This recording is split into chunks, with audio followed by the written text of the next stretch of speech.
Joining me now is Dorsey. She is a retired LAPD police sergeant. Thank you so much for being with us. Thank you for having me.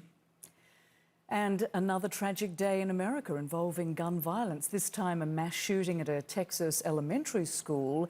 And of course, we know the 18-year-old shooter first shot his grandmother and later crashed and exited his vehicle, entering this elementary school and tragically killing 19 children and 2 adults. We also know the shooter is now dead. What more are you learning about this, and what do you make of what we know so far? Well, there's still much for us to learn about what may have motivated this shooter in the first place. I mean, he started this off in the home, so obviously there was some sort of domestic discord. I believe that there were probably red flags in the home. And what I want to know, Rosemary, is who's allowing these young people, who's allowing these young men to have access, close proximity to weapons when they know that they have a problem, when they've demonstrated surely at home that they shouldn't be within proximity to a weapon, shouldn't have access, yet they go unfettered.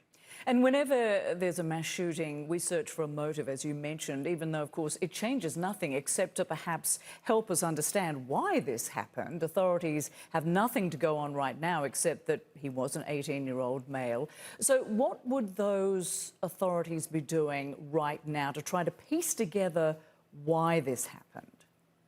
I would imagine that they've probably executed a search warrant on the shooter's home. Probably are scouring through social media posts by this individual, if they exist, to try to understand what was going on in this person's head. And I think probably most likely, if there's no association to this school, that this was just someone who, because they've seen others get attention, decide to do something that's outrageous and egregious in order to garner media attention. And President Biden, in his address, he called on Congress, didn't he, to stand up to the gun lobby. And he said that we need to act. Vice President Kamala Harris said enough is enough. And we know that Mr. Biden tried, when he was vice president during the Obama administration, to get legislation passed with no success because there's no political will in Congress to do that. So what needs to happen to stop the mentally ill from gaining access to assault weapons particularly, and to establish common sense gun reform, especially when we know that most Americans, around 90% of Americans, want to see that happen?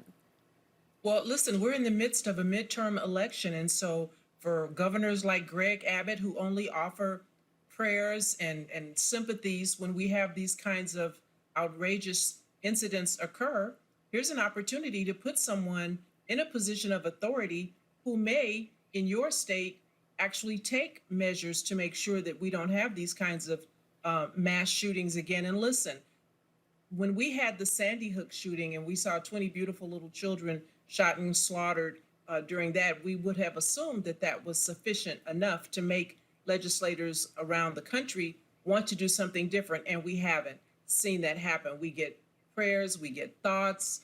We're going to continue to have this happen. And I think also we need to look at being inconvenienced everywhere we go. Schools should just be locked up. And I know that it sounds horrible to do, but I think we should err on the side of inconvenience and caution to make sure that we don't lose any more precious lives. Dorsey, thank you so much for your perspective. Appreciate it. Thank you.